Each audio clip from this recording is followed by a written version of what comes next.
Merci pour votre tour. Donc, il est 19h, bon, allez, 19h30, paf, pile poil 19h30.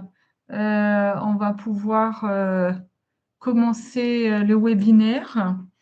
Donc, merci d'être au rendez-vous. Et puis, avant tout, eh bien, je voulais présenter mes excuses pour le contretemps. Le webinaire était prévu mercredi 4 février. Bon, on a dû le reporter. J'espère que toutes celles qui avaient prévu d'être là mercredi vont pouvoir se joindre à nous ce soir. Donc, pardon. Je vais laisser 2-3 minutes Ah, vous m'entendez plus? Est-ce que le son est bon? Son OK. Merci. Voilà, on va se laisser quelques minutes pour que tout le monde arrive avant de commencer le webinaire. Donc, c'est un webinaire, on l'a vu sur notre page Facebook, qui est vraiment attendu, hein. Je pense que c'est un sujet qui, euh, qui intéresse les assistantes maternelles. C'est un sujet aussi qui inquiète, hein, les visites de la PMI, qui inquiète, qui provoque, bonsoir Lilou, qui provoque voilà, des réactions. Toutes les assistantes maternelles ne sont pas égales devant le... Ah, bonjour, il n'y a pas de son, Mireille. Est-ce que vous m'entendez, Mireille? Pour les autres, c'est OK? Est-ce que vous entendez? Il y a du son? Bon, ça a l'air de fonctionner. Donc voilà, un sujet qui mérite qu'on y accorde du temps. C'est important parce que les visites de la PMI sont... merci Marine, bonsoir. Les visites de la PMI sont importantes dans la vie des assistantes maternelles, de par le fait qu'en général, on commence le métier par cela, hein, rencontrer la puéricultrice de PMI lorsque l'on fait la première demande d'agrément. Et puis après, toute la vie de l'assistante maternelle, la vie au travail de l'assistante maternelle est aussi euh, ponctionnée de visites avec la PMI, donc qu'elles soient programmées ou imprévues. Donc voilà, on va y consacrer une petite partie de la soirée. Bonsoir, Shansuki. Alors, on va commencer. Donc, top départ pour le webinaire. Donc, c'est sur les visites contrôle de la PMI, vos droits et vos obligations. Donc, je vais me présenter. Je suis Astrid Breuiller de Asmat Info. Je suis la fondatrice de Asmat Info. Donc, Asmat Info, c'est un organisme de formation dédié aux assistantes maternelles. Nous y faisons de l'information, de l'accompagnement et de la formation pour les assistantes maternelles agréées. Donc moi, je suis formatrice, accompagnante juridique. Donc là, pour le coup, le sujet d'aujourd'hui va vraiment démontrer l'ampleur de ce qu'on peut faire dans l'accompagnement juridique des assistantes maternelles. Et j'ai été également assistante maternelle pendant 12 ans. Donc, je connais votre métier, mesdames. Nous étions collègues et pour le coup, je sais de quoi je parle quand on aborde ce beau métier d'assistante maternelle et particulièrement les relations avec la PMI, le conseil départemental, les puéricultrices. Voilà, donc Asmat Info, un organisme de formation avec l'information spécifique à la profession d'assistante maternelle, l'accompagnement pour être soutenu dans l'exercice de son métier et des formations adaptées au statut des assistantes maternelles, donc des formations sur le thème des droits et devoirs, de la relation contractuelle avec l'employeur et de la gestion de l'agrément. Pour commencer le webinaire, bonsoir à toutes. Bonsoir Laura, bonsoir Nathalie. Lilou, visite pour une extension d'agrément mercredi, donc ça tombe bien. Ah ben voilà, c'est une bonne préparation, Lilou. J'espère que ce qu'on va échanger aujourd'hui, ça va pouvoir vous aider dans votre visite de mercredi prochain. Donc déjà, le webinaire de ce soir s'adresse aux assistantes maternelles employées par des particuliers employeurs exerçant à leur domicile. Donc, on ne va pas aborder la spécificité des assistantes maternelles qui sont employées, qui sont dans des crèches familiales et les assistantes maternelles en maison d'assistantes maternelles. Donc, il y a pour les assistantes maternelles en maison d'assistantes maternelles, bien évidemment, il y a des informations qui leur seront adressées, mais voilà, on ne va pas rentrer dans la spécificité des crèches familiales ou des MAM. Voilà, pour ce soir, ce sera les assistantes maternelles employées par des particuliers employeurs et exerçant à domicile. Alors, on va aborder dans ce webinaire vos obligations. On va faire les choses à l'envers. On va pas faire les droits et les obligations. On va d'abord voir les obligations, voir vos devoirs en tant qu'assistante maternelle et ensuite vos droits. Et à la fin, on aura un moment d'échange où vous pourrez poser toutes les questions qui vous viennent à l'esprit. Alors, on va commencer par d'abord présenter un petit peu par rapport aux visites de la PMI. Donc, les services de PMI, ce sont les services qui assurent l'évaluation, le suivi, l'accompagnement et le contrôle des assistantes maternelles agréées par le département de résidence pour les assistantes maternelles exerçant à leur domicile. C'est ce qui nous intéresse ce soir.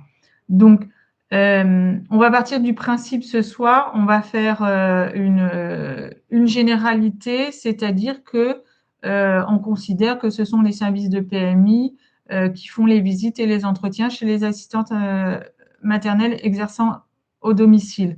Vous le savez sûrement pour certaines d'entre vous, c'est pas forcément la puéricultrice de la PMI de votre secteur qui vient pour faire les visites. Ça peut être une délégation, une éducatrice de jeunes enfants, que sais-je, un travailleur social, une assistante sociale, etc.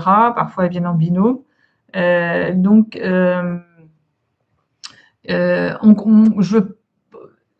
le webinaire, on part du principe que c'est les services de PMI, mais évidemment que si c'est un organisme autre que la PMI, c'est la même chose en fait.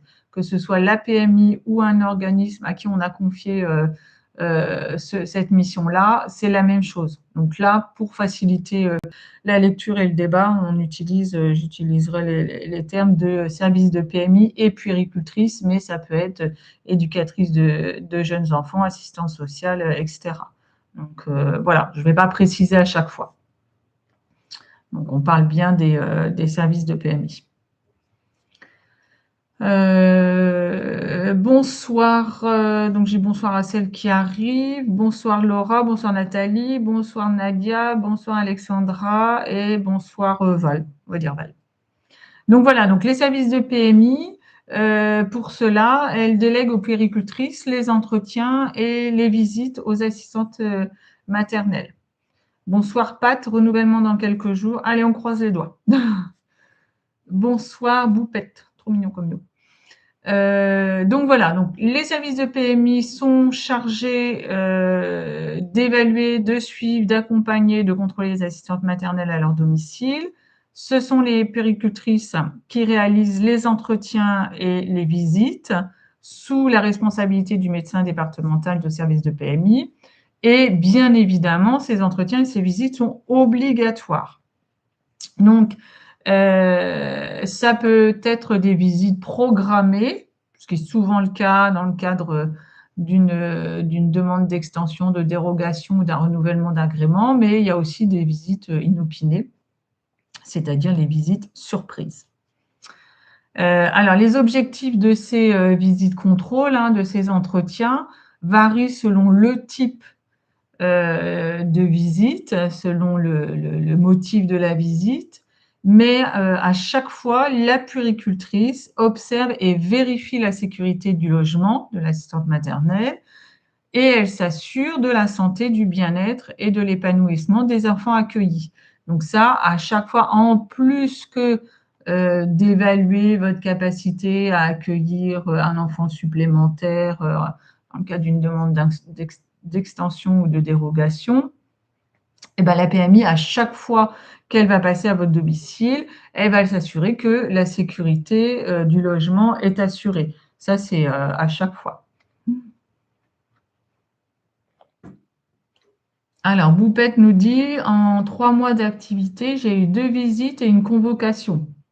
Bon, bah, là, pour le coup, vous avez, un service de PMI qui est présent. Donc vous pourrez nous dire, au moment où on en arrivera au moment des questions, vous pourrez, apporter vos témoignages, hein, comment vous vivez ces visites, quelles en sont la fréquence. C'est toujours intéressant de savoir, comment les collègues, comment le suivi des collègues est assuré, hein. Parfois il y a des assistantes maternelles, bah, qui voient rarement, leur référente puéricultrice et puis, bah, là comme Boupette, il y en a qui les voient très souvent. Donc c'est intéressant d'avoir les témoignages de chacune. Alors, dans les différents types de visites, et d'entretiens, donc évidemment, il y a dans le cadre de la première demande d'agrément. Ensuite, le renouvellement d'agrément, la demande d'extension d'agrément ou de dérogation, le suivi des assistantes maternelles. Donc là, pour le coup, ces visites de suivi, souvent, ce sont des visites inopinées, hein, les fameuses visites surprises. En cas d'accompagnement, des visites d'accompagnement en cas de difficulté. Donc, lors des visites, la puéricultrice, elle peut, elle peut relever une difficulté de l'assistante maternelle. L'assistante maternelle peut, témoigner d'une difficulté et c'est vrai que dans ces cas-là, il y a des visites d'accompagnement qui sont, mises en place. J'avais eu le cas, où, une assistante maternelle m'avait contactée, parce que la puéricultrice avait, décidé d'organiser une visite par mois pour un accompagnement. Elle avait relevé certaines difficultés. Voilà, donc cette assistante maternelle, pendant 4 mois, elle a eu une visite par mois de sa puéricultrice dans le cadre d'un accompagnement. Donc voilà.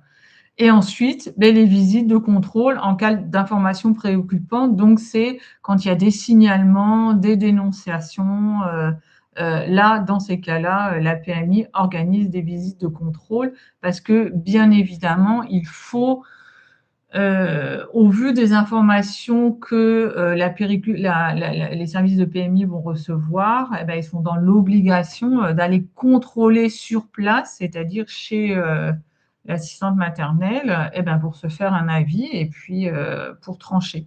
Donc ce sont des visites en général que les professionnels ne vivent pas très bien, c'est des moments très stressants, mais en même temps, c'est nécessaire. Et ben, quand on a des, dénonciations, mensongères, de la diffamation et cetera, et ben, c'est nécessaire d'avoir cette visite de contrôle pour pouvoir se défendre et puis dans d'autres cas malheureusement où, bah, il s'avère que, les signalements sont avérés et bah, il faut des visites de contrôle pour pouvoir ensuite, agir derrière, pour éventuellement suspendre ou retirer un agrément, voilà. Heureusement que ça existe, mais en effet, c'est des situations qui sont, très stressantes. Bonsoir Jessica, désolée pour le retard. Pas de souci Jessica, on commence, à peine.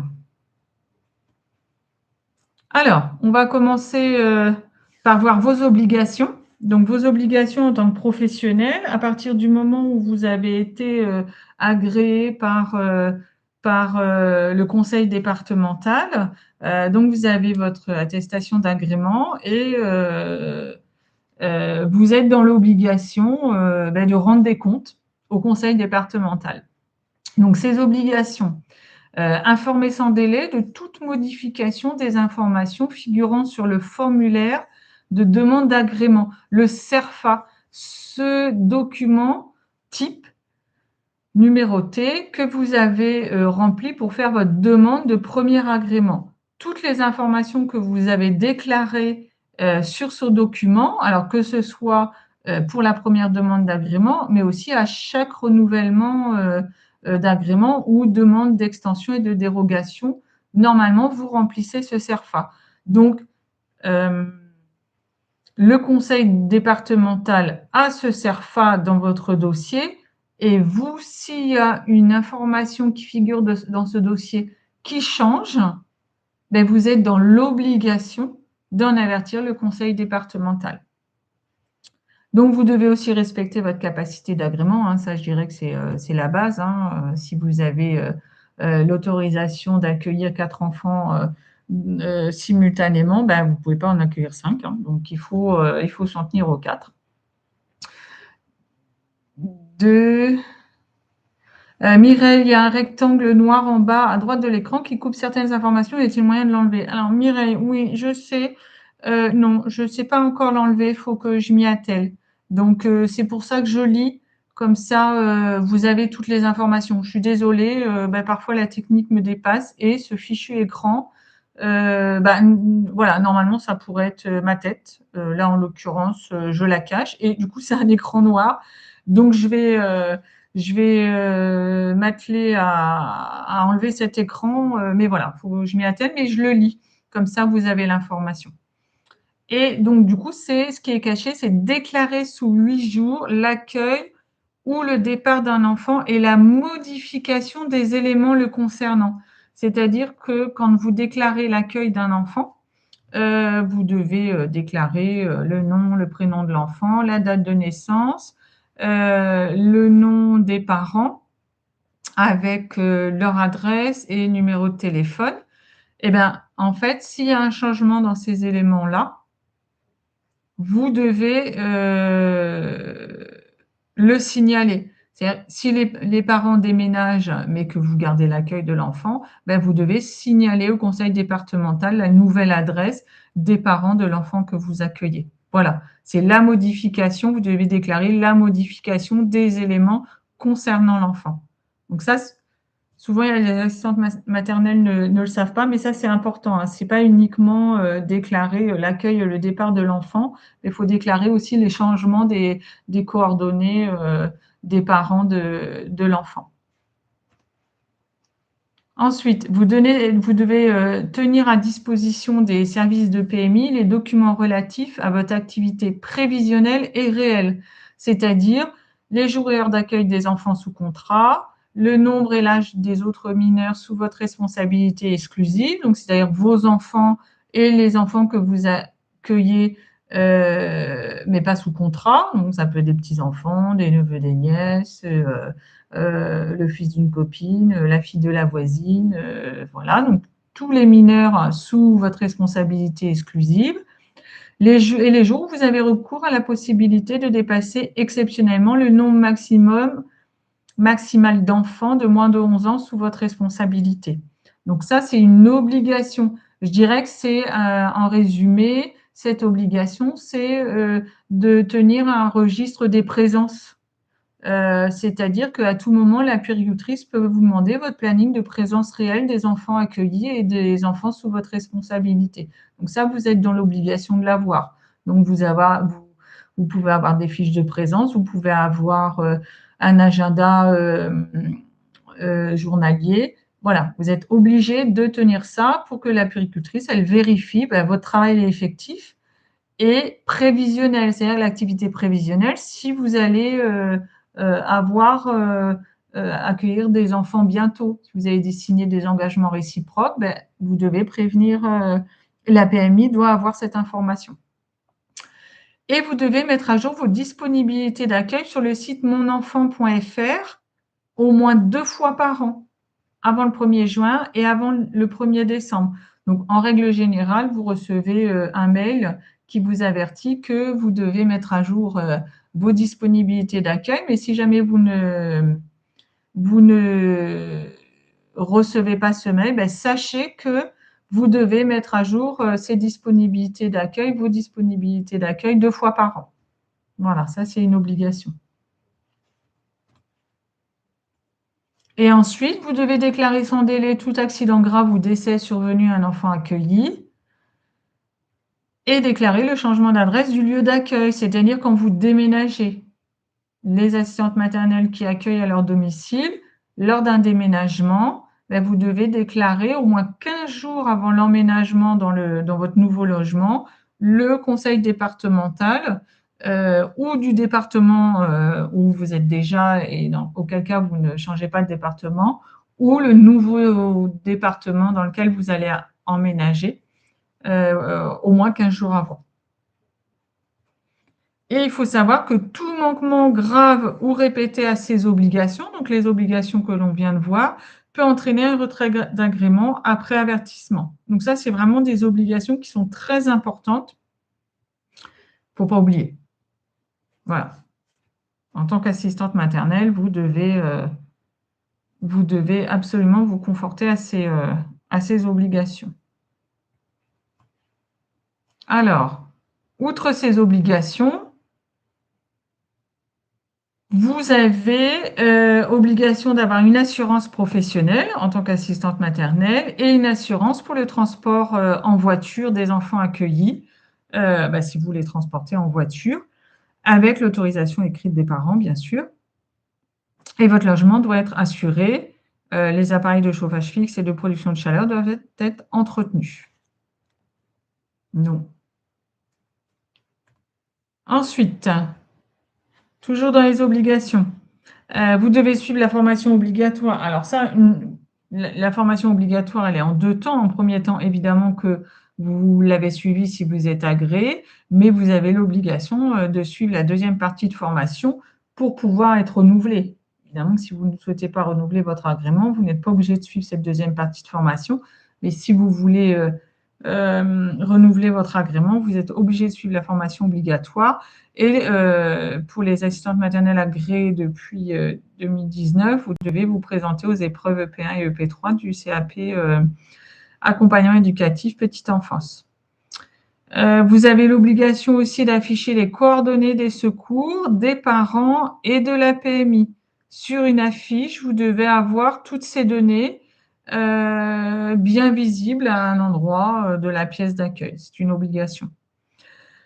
Vous devez tenir un registre d'administration des soins et des médicaments pour les enfants. Vous devez vérifier les vaccins des enfants et ne jamais confier les enfants que vous accueillez à une autre personne, même avec l'autorisation des parents. Ça, c'est vraiment un motif de retrait d'agrément.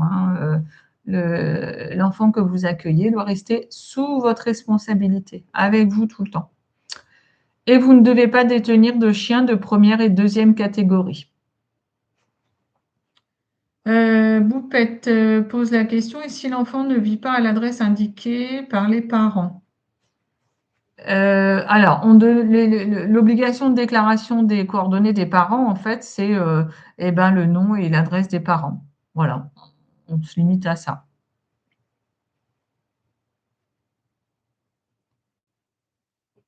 Alors, maintenant, on va voir vos devoirs. Alors, le registre de soins doit-il avoir... Lilou nous demande, le registre de soins doit-il avoir une page par enfant ou bien peut-on mettre le suivi de tous les enfants sur la même feuille? Alors, c'est le suivi de tous les enfants sur la même feuille parce qu'à chaque fois que vous faites un acte de soin ou donner un médicament, vous devez préciser le nom de l'enfant. Donc, sur la même ligne, c'est le nom de l'enfant. C'est-à-dire que ce registre, il est plus dans un ordre chronologique. Avec des pages numérotées, ça c'est important. Donc vous faites dans un ordre chronologique avec des pages numérotées, donc les soins vont succéder d'un enfant à l'autre si vous avez plusieurs soins médicamenteux pour plusieurs enfants. Voilà, c'est un registre pour tous les enfants, c'est dans un ordre chronologique et avec des pages numérotées. Alors, on va avoir vos devoirs. Donc, en tant qu'assistante maternelle, vous devez assurer la sécurité, la santé, le bien-être et l'épanouissement des enfants que vous accueillez. Pour cela, vous devez offrir un lieu d'accueil sécurisé, propre et adapté aux jeunes enfants. Si vous avez des animaux, ils ne doivent jamais être laissés seuls avec les enfants accueillis. Les gamelles et litières doivent être hors de portée des enfants.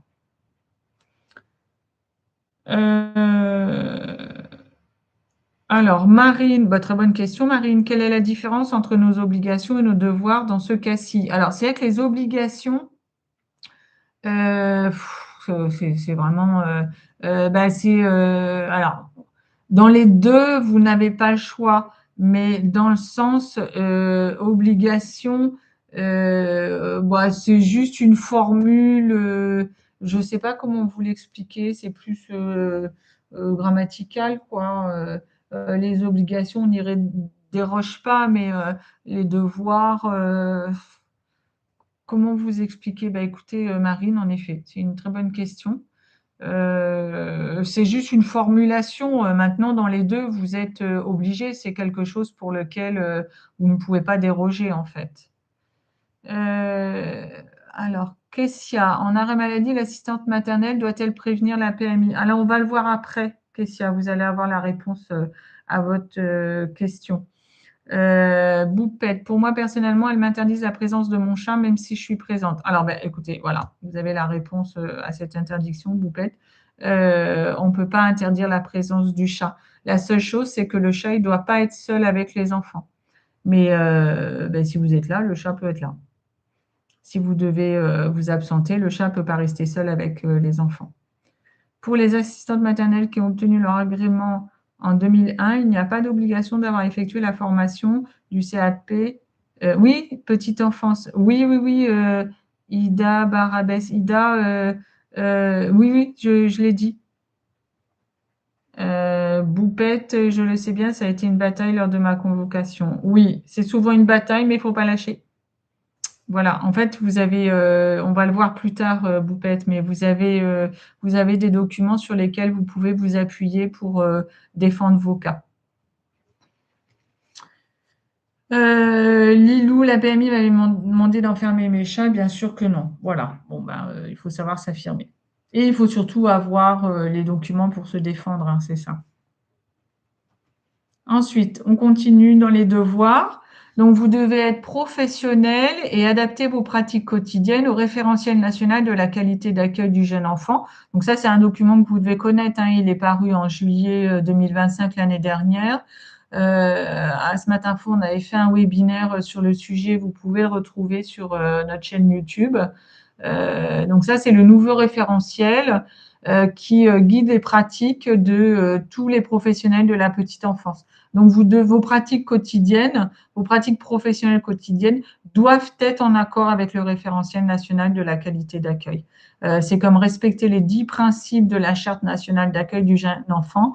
En fait, le référentiel de la qualité d'accueil, c'est la charte d'accueil développée. Les 10 principes de la Charte nationalité d'accueil du jeune enfant sont développés dans le référentiel national de la qualité d'accueil du jeune enfant, où vous avez, c'est vraiment un guide des bonnes pratiques professionnelles pour garantir, justement, c'est ce qu'on voit, hein, garantir les droits et le respect des droits et le respect des besoins des enfants. Donc voilà, là c'est la posture professionnelle, les pratiques professionnelles quotidiennes. Et vous devez faire preuve de discrétion professionnelle. Ça a l'air banal de le dire, mais en même temps, c'est important de faire preuve de discrétion professionnelle, que ce soit avec les parents employeurs comme avec la PMI et toute autre, la famille, etc. Il faut rester professionnel à tout moment et être discrète. C'est important. Grandir dans la ville, perso, je ne savais pas qu'il fallait signaler le changement d'adresse des parents. Et oui, oui, oui, vous voyez, c'est ce que j'ai précisé. Souvent, on le sait pas, mais les éléments que l'on déclare à l'arrivée de l'enfant, mais s'ils changent, on est obligé, vous êtes dans l'obligation de les déclarer au conseil départemental. Voilà.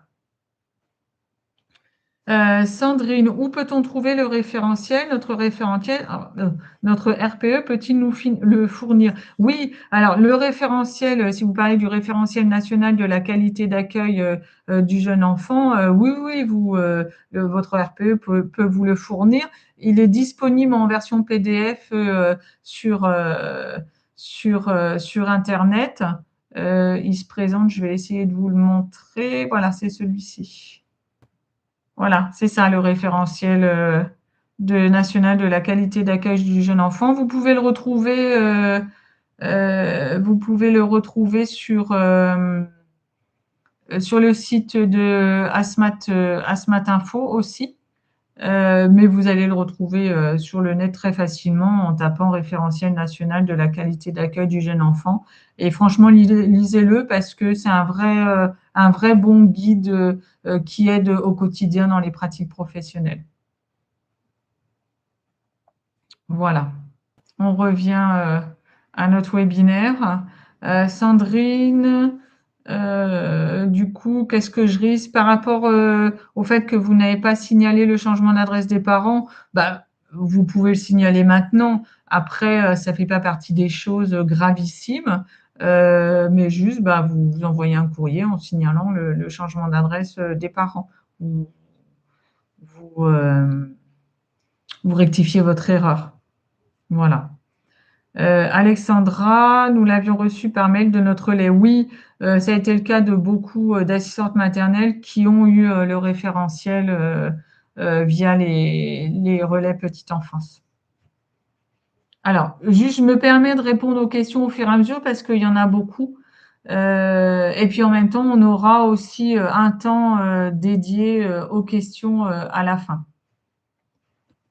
Alors, ensuite, il faut savoir que votre domicile, en tant qu'assistante maternelle, votre domicile devient votre lieu de travail pendant l'accueil des enfants. C'est-à-dire, pendant vos heures de travail, quand vous avez les enfants en accueil, eh ben, les pièces accessibles aux enfants font partie de votre lieu de travail. Donc, pour cela, les pièces où les enfants n'ont pas accès doivent être non accessibles, c'est-à-dire qu'elles doivent être fermées. Les médicaments et produits dangereux hors de portée des enfants et le matériel et les jouets adaptés à l'âge des enfants et aux normes. Bon, on reste dans des devoirs qui sont assez classiques, mais c'est bien de le redire. C'est important. Ensuite, donc, pendant l'accueil des enfants, sur votre lieu de travail, votre domicile, vous devez être disponible pour les visites de la PMI. Vous ne devez pas recevoir d'amis ni de famille. Pas de rendez-vous personnel à votre domicile. On ne prend pas ces rendez-vous kinés et coiffeurs pendant la sieste. Pas de travaux qui compromettent la sécurité des enfants. C'est-à-dire que pas des travaux dans la pièce d'accueil des enfants, évidemment. Il faut absolument pas que les travaux que vous entreprenez à votre domicile compromettent la sécurité des enfants. Il ne faut pas qu'il y ait des travaux de peinture qui incommodent les enfants au niveau des odeurs, etc. Donc les gros travaux, on les prévoit pendant les vacances où on met son activité en pause le temps des travaux. Maintenant, si vous faites des travaux dans votre jardin, le jardin, il peut être rendu inaccessible le temps des travaux. Ça n'empêche pas d'accueillir les enfants, mais pendant les travaux, on ne va pas dans le jardin pour respecter la sécurité des enfants.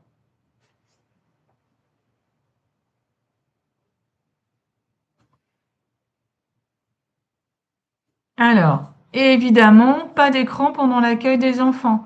Donc, vous le savez sûrement, depuis le mois de juin dernier, en juin 2025, donc l'interdiction d'exposer les enfants, pardon, devant les écrans dans les lieux d'accueil est devenue effective.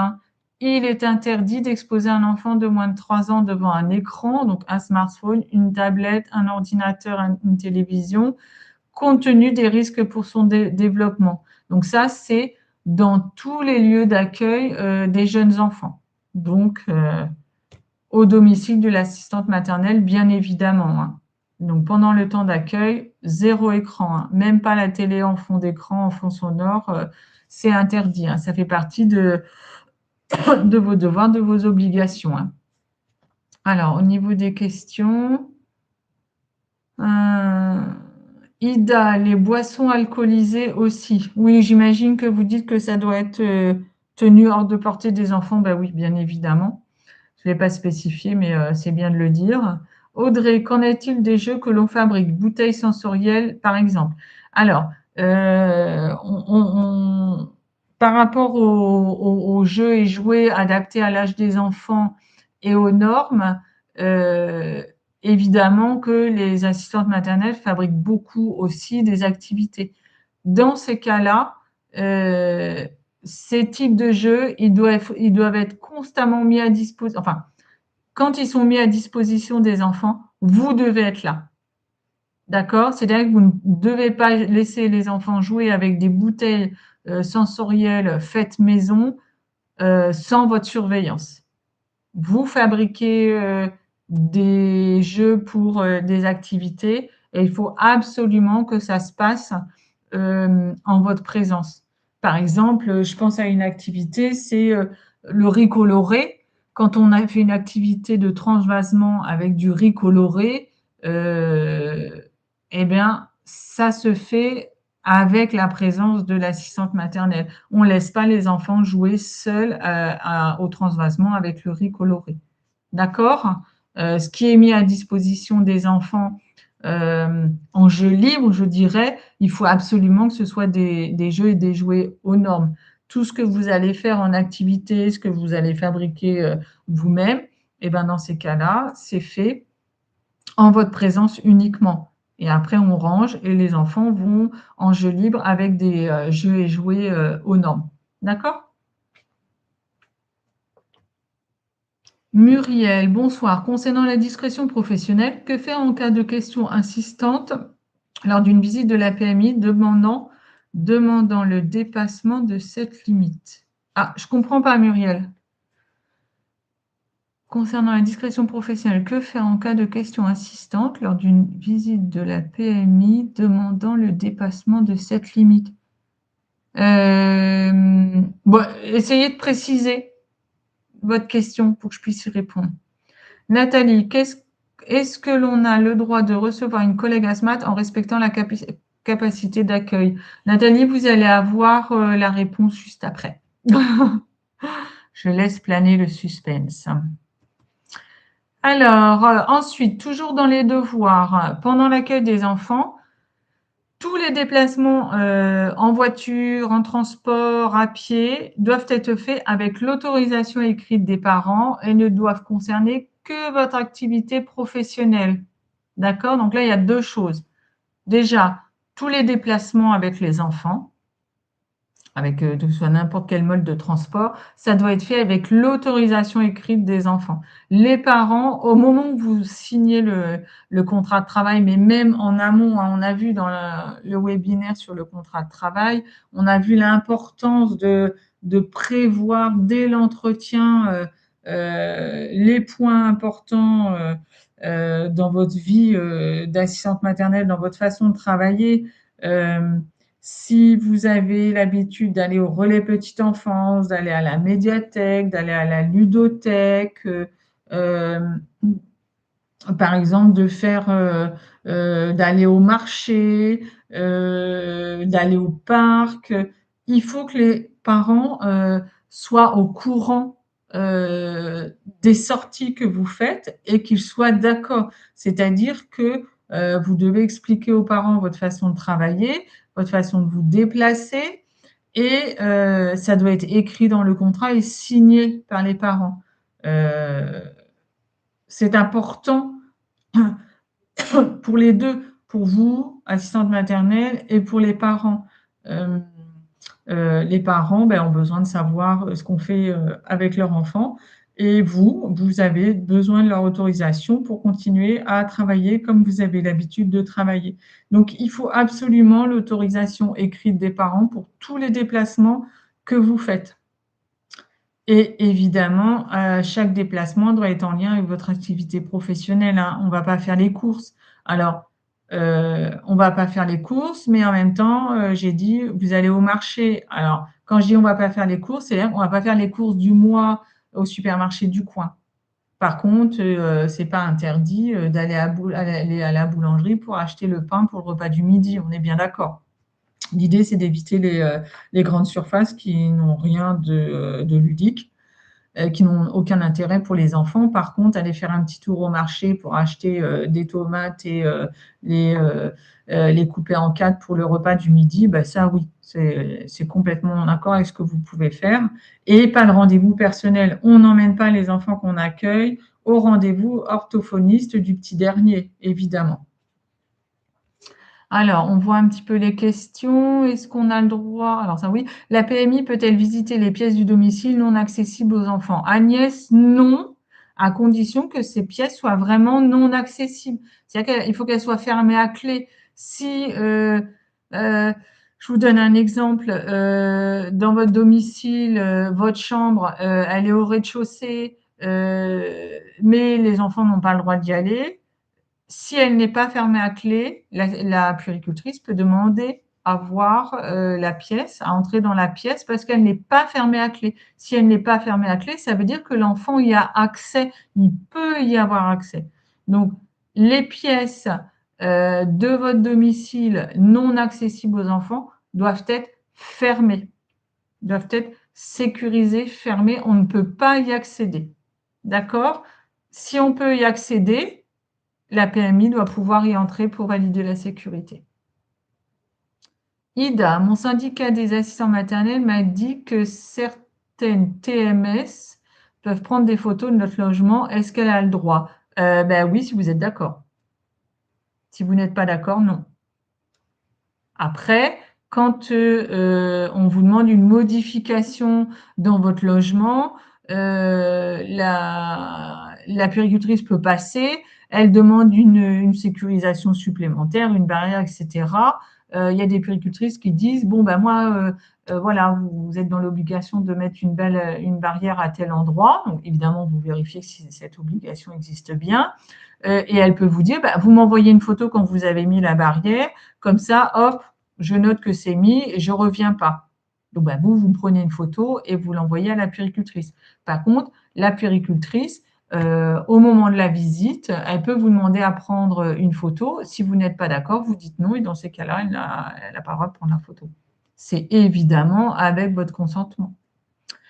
Muriel, pour préciser, lors d'une visite de la PMI, que faire si la puéricultrice pose des questions sur les parents qui me font rompre mon devoir de discrétion professionnelle? Eh bien, vous leur dites que vous ne pouvez pas répondre à cette question qui est indiscrète. Voilà. Et que dans ces cas-là, la puéricultrice, vous renvoyez la puéricultrice vers les parents, en fait. Si elle a besoin d'une précision qui concerne les parents et que vous estimez que vous ne pouvez pas répondre à cette question, eh bien, vous dites à la puéricultrice qu'elle a les coordonnées des parents et qu'elle peut les contacter pour avoir cette information. D'accord, Muriel? Alors, donc là, on a vu. On va passer à vos droits. Alors, pour connaître vos droits, là, à ce stade du webinaire, j'ai envie de dire, si déjà vous respectez toutes les obligations et tous vos devoirs, on peut dire, j'ai envie de dire, en faisant un raccourci très rapide, ben, tout le reste, vous avez le droit. Alors, c'est un peu simple de dire ça, hein, mais déjà, on a vu une grosse partie de vos obligations et de devoirs. Si vous respectez tout ça, et j'espère que vous respectez tout ça, a priori, tout le reste, ça devrait être facile. Alors, déjà, il faut connaître ses droits.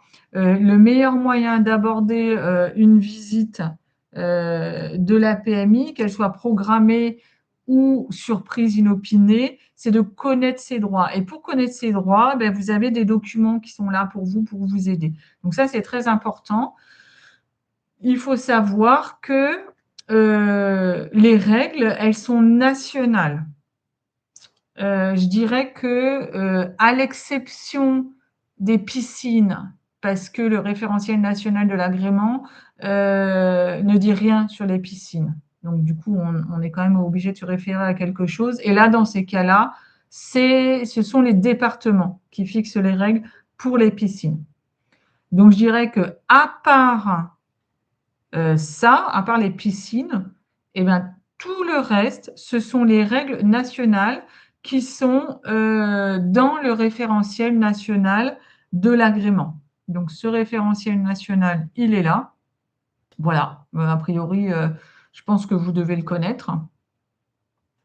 Donc, ce référentiel, il faut l'avoir, il faut le lire, vous devez le connaître, ou tout du moins, vous devez l'avoir. C'est le guide national pour tous les départements, pour tous les services de PMI qui assurent le suivi des assistantes maternelles. C'est ce référentiel-là que vous devez consulter quand vous avez un doute, une question, une demande de la PMI pour savoir si s'il faut le faire ou pas. C'est dans ce référentiel-là. Donc ça, c'est très important de l'avoir. C'est votre guide. D'accord? Ensuite, on revient. Quand je vous disais c'est national, alors on sait bien que on a énormément de retours d'assistantes maternelles qui sont en conflit avec les services de PMI, les puéricultrices, parce que dans certains départements, la puéricultrice va dire oui, mais nous ici, dans ce département, c'est comme ça, et dans un autre département, oui, mais nous, dans notre département, c'est comme si. Voilà, donc ça, c'est source de conflits, d'abus.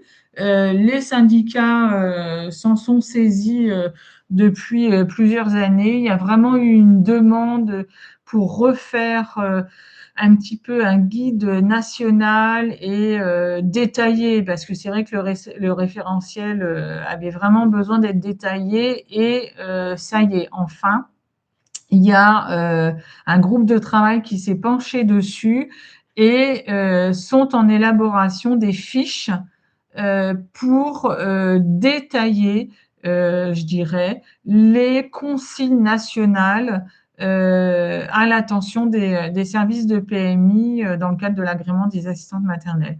Donc, les 2 premières fiches sont sorties, là, tout récemment.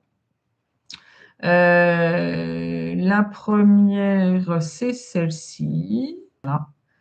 Donc, la première fiche, c'est la réunion d'information mieux informée pour promouvoir le métier. Donc, c'est la première fiche qui vient de sortir et qui détaille tout ce qui concerne la réunion d'information quand on est candidat à l'assistante maternelle, à l'agrément de l'assistante maternelle, d'assistante maternelle, pardon. Et la deuxième fiche, c'est celle qui concerne la décision d'agrément de l'assistante maternelle. Donc, ces fiches, elles ont été élaborées pour avoir vraiment en détail ce que la PMI est en droit d'exiger des assistantes maternelles. Je dirais que c'est le référentiel détaillé. De façon à ce que les pratiques des PMI soient harmonisées sur le territoire. En fait, c'est ça le but de ces fiches. D'accord? Céline, bonjour. Où se procurer le référentiel? Vous le trouvez sur Internet, vous tapez référentiel de l'agrément et vous allez le trouver en format PDF. Donc, on peut déjà s'appuyer sur ces 2 fiches. Oui, hein, c'est les 2 premières fiches qui sortent. Et vous pouvez vous appuyer sur ces 2 fiches. Hein. Ça, c'est vraiment très important. Hein. Le but, c'est ça, hein, c'est qu'elles servent comme le référentiel, qu'elles servent de référence aux assistantes maternelles et aux services de PMI.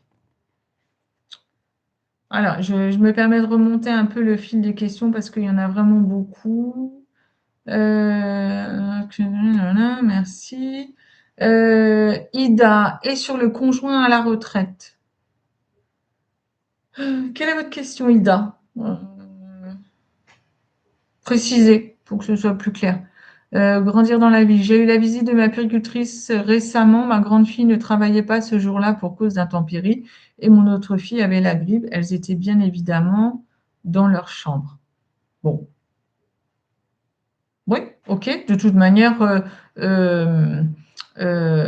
grandir dans la ville, même si elles n'avaient pas été dans leur chambre et qu'elles, étaient avec vous, et avec les enfants, bah, le de toute manière, la présence de vos filles, heu, j'imagine que vous l'avez signalé, quand vous avez demandé l'agrément, vous avez eu votre renouvellement, donc la PMI est au courant de la présence de vos filles, donc elles ont droit d'être là, hein, pardon, je bois. Elles vivent, à votre domicile, leur présence a été déclarée au service de PMI, donc elles ont le droit d'être là. Mireille, pour chaque déplacement, on doit faire une autorisation écrite ou alors ce qui a été signé au contrat suffit? Oui, oui, bien sûr, à moins que ce soit un déplacement exceptionnel. Au moment de la signature du contrat, et ben, vous demandez les autorisations pour les déplacements habituels que vous faites, hein, aller au RPE, à la médiathèque, heu, au parc, enfin voilà. Et donc ça, c'est écrit, c'est signé par les parents, vous avez l'autorisation. Par contre, si un jour vous avez décidé, je ne sais pas, hein, de faire une sortie, à la mer parce que vous habitez à côté, mais que, bah, c'est pas noté dans le contrat, ou de faire une sortie, avec des collègues assistantes maternelles, une sortie au zoo, bah, là, évidemment, vous allez demander, pour ce jour-là, une autorisation exceptionnelle de vous rendre, au zoo, avec, les enfants que vous accueillez, et pour chaque enfant, vous aurez l'autorisation écrite, des parents. D'accord? Les sorties habituelles, vous avez l'autorisation dans les contrats. Les sorties exceptionnelles, bah, vous demandez, une autorisation écrite, des parents. Ida, les jeux d'eau ont été interdits l'été dernier. Alors, bah, qu'est-ce que vous appelez, les jeux d'eau? Après, on sait que, donc par rapport aux piscines, c'est réglementé. Si vous avez, des petites piscines, que vous remplissez tous les matins, que vous videz tous les soirs, bon, il y a pas de raison que ce soit interdit, hein. Normalement, il n'y a pas à interdire, si c'est fait, dans les règles de sécurité et avec, l'autorisation des parents, il n'y a pas de souci, hein. Boupette, malgré que je me sois appuyée sur le référentiel, elles ont détourné les mots pour maintenir la présence de mon chat, et ceci malgré la présence de la représentante syndicale qui a insisté. Bon, on sait bien que très souvent, ça peut tourner au rapport de force, hein. Donc là, pardon, faut se battre, hein. Parfois c'est épuisant, parfois on lâche. Il faut faire ce qu'on est capable de faire, Boupette. Donc là, on vous pouvez parcourir le référentiel, c'est, marqué, noir sur blanc qu'on ne peut pas, demander, j'ai perdu votre question. Là, voilà, on demandait d'enfermer les animaux. Donc là, voilà, c'est vous qui voyez, voilà. Il y a des combats, qu'on a envie de mener et puis d'autres pas. Mais voilà, là, au jour d'aujourd'hui, on ne peut pas demander, d'enfermer, d'isoler, un animal, pendant l'accueil des enfants. Céline, bonjour, où se procurer référentiel? Moi, ça, je vous l'ai dit, donc on peut déjà s'appuyer sur ces 2 fiches. Oui. Sébastien, les responsables PMI ont signé ces documents et tous les puères ont l'obligation de les respecter. C'est toujours chacune fait comme elle le souhaite, comme c'est le cas aujourd'hui. Alors, vous parlez des 2 fiches, Sébastien. Alors oui, de toute manière, évidemment, hein, ce sont des consignes qui s'imposent, à tous les responsables de PMI. C'est des consignes, nationales, et ils sont dans l'obligation, de les respecter. Donc, bien évidemment, que chacune ne fait pas comme elle le souhaite. Il y a des consignes nationales et on les respecte. Agnès, lorsqu'un département a créé ses propres règles lois, il serait judicieux de les faire passer aux ASMAT de leur département afin de les en informer. Alors, les départements ne créent pas leurs règles et lois, comme je le disais, hein, les règles sont nationales.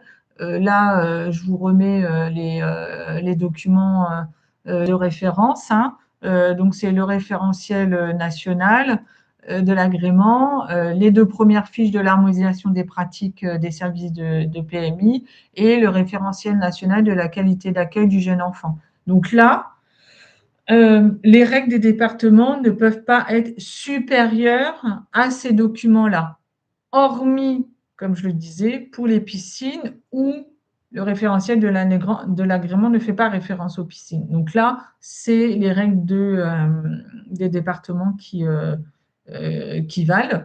Mais sinon, non, chaque département ne fait pas ses lois puisque les lois sont nationales. Alors, on va avancer et après je reprends vos questions. Donc voilà, pour connaître vos droits, vous avez ces documents-là. Il faut les avoir, il faut les connaître, c'est important. C'est comme ça qu'on arrive à se défendre et à faire respecter les règles, hein, et à contrer un petit peu les abus. Alors, en termes de droits, euh, alors, la liste des droits, je dirais qu'elle est non exhaustive, hein, parce que je ne vais pas lister tous vos droits, c'est compliqué parce qu'on le voit là depuis le début que je lis vos questions, il y a autant de questions que de règles de droit. Donc là, j'ai fait une liste, mais après, dans la phase des questions, vous allez en avoir plein, plein, plein, hein. Donc déjà, en règle générale, vous pouvez refuser une visite ou un entretien avec la PMI si vous n'êtes pas en situation d'accueil, euh, vous êtes en congé, vous êtes en arrêt maladie ou vous n'avez pas de contrat pour le moment, vous n'êtes pas obligé de recevoir la puéricultrice si elle vous sollicite un rendez-vous ou si elle vient en visite surprise. Dans ces cas-là, vous dites, ben non, moi je ne suis pas en situation d'accueil, je ne peux pas vous accueillir. La seule obligation que vous avez de l'accueillir, c'est quand vous êtes en situation d'accueil. Là, vous ne pouvez pas refuser. Vous faites visiter uniquement les pièces accessibles aux parents, hein. Du coup, je reviens, je ne sais plus qui posait la question. Les pièces qui sont accessibles aux enfants, elles sont à visiter par la PMI. Celles qui ne sont pas accessibles et fermées et rendues inaccessibles n'ont pas à être visitées. D'accord? Euh, Vous pouvez refuser d'utiliser votre jardin pendant l'accueil des enfants. Il y a des assistantes maternelles qui ont une maison avec un jardin. Euh, le jardin n'est pas sécurisé pour X raisons, hein. Il y a des travaux. C'est un très grand jardin sans clôture. Enfin voilà. Et bien, parfois, l'assistante maternelle n'a pas envie de sécuriser son jardin, de le mettre aux normes, etc. Donc, eh ben, vous êtes tout à fait en droit de dire mon jardin, je ne l'utiliserai pas avec les enfants en accueil.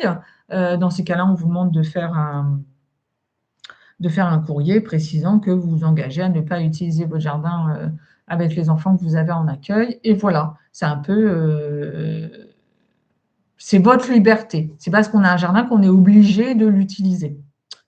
Il n'y a pas de nombre minimum de mètres carrés pour l'espace d'accueil. Ça, c'est valable dans l'accueil en structure. Chez une assistante maternelle, on ne doit pas avoir tant de mètres carrés par enfant accueilli, hein. Ça, c'est pas du tout, ça ne peut pas être une exigence des services de PMI. Aucun texte n'impose de faire dormir tous les enfants dans la même chambre ou chacun dans une chambre. Ça, c'est vous qui choisissez. D'accord. Dans les crèches, c'est un dortoir. La plupart des maisons d'assistantes maternelles, c'est un dortoir. Alors parfois, il y a un dortoir pour les petits, un dortoir pour les plus grands. Chez les assistantes maternelles, il y en a qui ont une pièce dans laquelle elles font dormir tous les enfants. Chez d'autres, eh ben, il y a un enfant par chambre. Ça, c'est vous qui choisissez. Tant que la chambre elle est sécurisée, eh ben, vous faites ce que vous voulez. Vous en faites dormir deux ensemble, trois, quatre, ou un tout seul à chaque fois. Ça, c'est vous qui choisissez. On ne peut pas vous l'imposer. Vous n'avez pas isolé, enfermé vos animaux pendant l'accueil des enfants dans une autre pièce ou dehors. D'accord? Par contre, évidemment, les animaux ne sont jamais laissés seuls avec les enfants pendant l'accueil. Ça, il faut absolument qu'ils soient toujours sous votre surveillance. Cette cohabitation animaux-enfants, on sait très bien que c'est quelque chose de merveilleux, que les enfants au contact des animaux, c'est génial. Mais par contre, il faut que ça se passe de façon sécurisée et vous devez être toujours présente. Vous pouvez recevoir ou aller chez une collègue à condition de respecter la capacité d'accueil de celle qui reçoit l'enfant et avec l'accord écrit des parents. Alors, qu'est-ce que ça veut dire? Respecter la capacité, d'accueil de l'assistante maternelle qui reçoit. Votre collègue, est agréé pour recevoir, pour accueillir 4 enfants simultanément. Heu, Si vous allez chez elle, il ne doit y avoir que 4 enfants simultanément. D'accord? Les enfants que vous accueillez ainsi que les enfants de cette assistante maternelle, ça ne fait que 4 au total. D'accord? Ça, c'est important de le respecter. Voilà. Je prends vos questions après, hein, je finis ça. Vous pouvez vous réunir en association avec des collègues assistantes maternelles. Vous avez le droit, hein, de créer une association avec des collègues, vous en avez parfaitement le droit et de proposer ensuite, des, activités avec, de vous réunir pour faire des activités avec les enfants, heu, tant que, beh, voilà, hein, les locaux, dans lesquels vous vous retrouvez, sont aux normes et sécurisés. Vous avez tout à fait le droit. Vous pouvez vous déplacer avec les enfants accueillis avec l'autorisation écrite des parents. Pareil, hein, on retrouve, cette obligation d'avoir l'autorisation des parents et du coup, vous avez le droit de vous déplacer avec, les enfants, hein. On peut pas vous en empêcher. Ensuite, pendant les entretiens ou les visites de la PMI, vous pouvez être accompagné par la personne de votre choix, à condition d'en informer à l'avance et de communiquer l'identité de la personne. C'est vraiment un droit que vous avez d'être accompagné, hein. Parfois, la PMI vous propose un entretien dans ses locaux, vous y allez, vous pouvez, y aller avec, une personne que de votre entourage, vous choisissez, vous donnez les coordonnées, au service de PMI qui va vous recevoir et ils peuvent pas vous refuser. Toute demande de la part de la PMI doit être faite par écrit, c'est-à-dire que, lors d'une visite, vous avez une demande de la puéricultrice, vous avez un doute, vous ne savez pas et cetera, ça vous semble bizarre, demandez un écrit. C'est la meilleure façon de de se sortir d'une situation, inexplicable. On ne sait pas, est-ce que je dois le faire? Est-ce que je dois pas le faire? Demandez un écrit et demandez le texte de loi qui correspond à la demande en question. Parfois, on a des demandes de la part de la PMI, on les comprend pas, on n'est pas d'accord, on a un doute, ça nous semble, incongru, abusif et cetera. Demandez le texte de loi, c'est important. Tout est régi par, les textes de loi. Le on l'a vu, hein, les référentiels, les fiches d'harmonisation des pratiques. Donc demandez le texte. On ne peut pas vous demander, la PMI ne peut pas avoir une exigence qui n'est pas fondée sur un texte de loi. Donc demandez le texte de loi. Et surtout, ne signez pas un document avec lequel vous n'êtes pas en accord. Ça, c'est très important. Euh, En règle générale, et je dirais même, ça c'est sûr, c'est, lors des entretiens et des visites, avec, la puéricultrice, vous n'avez rien à signer. Si on vous demande de signer quelque chose, prenez le temps de le lire et il faut absolument que vous soyez en accord avec ce que vous allez signer. Ce que vous aurez signé, vous ne pourrez plus revenir dessus. Donc c'est très important. Pareil, la puéricultrice, si elle vous demande de faire un courrier, pour, telle ou telle chose, soyez en accord avec ce courrier. D'accord? Si, vous n'êtes pas d'accord avec cette demande, ne faites pas le courrier. D'accord? C'est très important parce que ce que vous signez, ce que vous écrivez, ce que vous signez, vous ne pouvez pas revenir dessus. Donc ça, c'est vraiment très important. Alors, la relation contractuelle avec vos employeurs relève du droit privé. C'est-à-dire que la PMI, la puéricultrice, ne peut pas demander à consulter vos contrats de travail. C'est privé. Ça ne concerne que vous et vos employeurs. On l'a vu au tout début dans les obligations. Les seules choses, que, la puéricultrice peut demander, c'est tout ce qui concerne l'enfant, ses coordonnées, les coordonnées des parents et les jours et heures d'accueil, les temps de présence de l'enfant. Tout le reste, ça ne la regarde pas. Elle n'a pas à connaître les ruptures de motifs des contrats. Donc, vous pouvez dire que c'était un licenciement ou une démission. Le contrat s'est arrêté. Vous n'avez pas à donner les motifs d'une démission ou les motifs d'un licenciement. Alors, bien évidemment, il n'y a pas de grand mystère quand le contrat s'arrête, quand l'enfant rentre à l'école. Mais sinon, vous n'avez pas à donner de détails. Ça ne regarde que vous et votre employeur. Et chose importante aussi, qui est aussi sujet à beaucoup de questionnements des assistantes maternelles, c'est vous n'avez pas à avertir les services de PMI de vos congés, d'un arrêt de travail, d'un congé maternité ou d'une période sans contrat. La seule obligation que vous avez, c'est de prévenir de la naissance ou de l'arrivée d'un enfant, c'est-à-dire la modification de la situation familiale. Sinon, les dates de votre congé maternité ne regardent pas les services de PMI. Donc voilà, ça fait partie de vos droits de garder ces choses pour vous. L'arrêt de travail, vous êtes en arrêt de travail, bah oui, mais la PMI n'a pas à savoir. Alors évidemment, si vous êtes en arrêt de travail ou en congé et que la puéricultrice vous appelle pour vous demander de passer, bah, vous lui dites, vous répondez que vous êtes indisponible parce que actuellement en congé ou parce que actuellement en arrêt de travail. Si vous avez envie de dire que vous êtes en arrêt de travail, par contre, les motifs de l'arrêt de travail ne la regardent pas. D'accord, hein, les échanges se font en bonne intelligence, mais par contre, le motif de l'arrêt de travail ne les regarde pas. On est presque à la fin. Je finis le webinaire et après on va aux questions, hein, parce que je vois que vous avez beaucoup de questions. Comme ça, on pourra bien prendre le temps. Alors, pour finir, en cas de désaccord, de conflit, d'abus, privilégier le dialogue, c'est très important. Alors, c'est vrai que c'est difficile hein, quand on est dans une situation conflictuelle avec quelqu'un, hein, que ce soit les parents employeurs, la puéricultrice ou autre. C'est toujours difficile, mais c'est important de privilégier le dialogue. C'est pour ça que c'est important aussi, quand c'est un peu tendu, de venir avec une personne de son entourage. Ça permet de tempérer, de se sentir soutenu.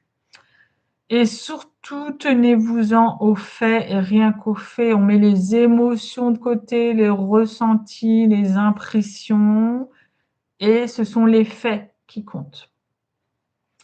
Vous pouvez demander à changer de puéricultrice si vous êtes dans une situation de désaccord perpétuel, de conflit avec une référente. Vous pouvez demander à changer de référente. Vous pouvez faire un courrier à votre conseil départemental et à demander à changer de référente. Ça arrive, les incompatibilités d'humeur. Enfin, ce que je veux dire, on ne peut pas s'entendre avec tout le monde. Il suffit qu'il y ait eu un désaccord et que ça ait brouillé la relation, il vaut mieux parfois changer de référente, hein, et comme ça on repart du bon pied, il y a un œil nouveau. Donc ça, vous avez tout à fait le droit de demander à changer de puéricultrice. Et demander à consulter votre dossier administratif, hein, c'est quelque chose que vous pouvez faire régulièrement. Hein. Quand je dis régulièrement, c'est une fois par an. Vous pouvez très bien, même sans être dans une situation de désaccord ou de conflit, vous pouvez demander à consulter votre dossier administratif. C'est tout à fait votre droit et pour cela, vous écrivez au conseil départemental et vous aurez accès à votre dossier administratif. Et puis, si jamais vous passez en CCPD, bah, vous contactez les représentants d'assistantes maternelles. Ça peut être des personnes ressources qui vont vous aider à passer ce moment compliqué, que ce soit avec les services de PMI ou le conseil départemental. Voilà, la commission, c'est un moment délicat. Donc, de contacter les collègues représentantes, bah, c'est une aide, hein. C'est un vrai soutien. Voilà, vos droits. Et on en vient à vos questions. Alors, je vais remonter le fil des questions. Est-ce que pendant laquelle les enfants dans la journée, responsables ont signé. Alors, la question de Sébastien, ont signé. Donc, oui, on sait. Agnès, Donc non, les départements n'ont pas leurs règles et leurs lois. Les lois sont nationales. Ida, elle pose des questions sur son activité. Est-ce qu'il est présent lors de l'accueil des enfants dans la journée, par exemple? Alors Ida, c'était par rapport à votre mari à la retraite, il me semble. Elle pose des questions sur son activité. Est-ce qu'il est présent lors de l'accueil des enfants dans la journée? Alors oui, la puéricultrice, elle est en droit de demander eh ben, au niveau de la composition de votre famille, qui fait quoi? Dans le sens où eh ben, vous avez déclaré que ben, vous avez un mari et deux enfants. Eh ben, la puéricultrice est en droit de demander ben, ce que fait votre mari, s'il est en activité, s'il n'est pas en activité, pour savoir ben, s'il est là ou s'il n'est pas là. C'est pas qu'il n'a pas le droit d'être là, c'est juste pour savoir si votre mari est présent pendant l'accueil ou pas. Elle est en droit de le savoir et de poser la question. Maintenant, elle n'a pas besoin, si votre mari, il est en activité, elle n'a pas spécialement besoin de connaître son métier. Elle a juste besoin de savoir à peu près les plages horaires dans lesquelles il va être absent ou présent. Là, en l'occurrence, votre mari, il est à la retraite. Bah voilà, oui, il est à la retraite, il est présent la journée. Voilà. Mais elle a le droit de poser la question. Si vous avez des enfants majeurs à votre domicile, elle est en droit de demander bah, si, s'ils sont présents pendant l'accueil, s'ils travaillent, s'ils sont en études. C'est pour avoir une idée bah, des personnes qui composent votre famille, si elles sont présentes pendant l'accueil ou pas. Ça, elle est tout à fait en droit hein, de le savoir. Boupette, puis-je recevoir ma fille quelques jours en prévenant la PMI? Oui, en prévenant la PMI? Oui, oui, oui, oui, tout à fait.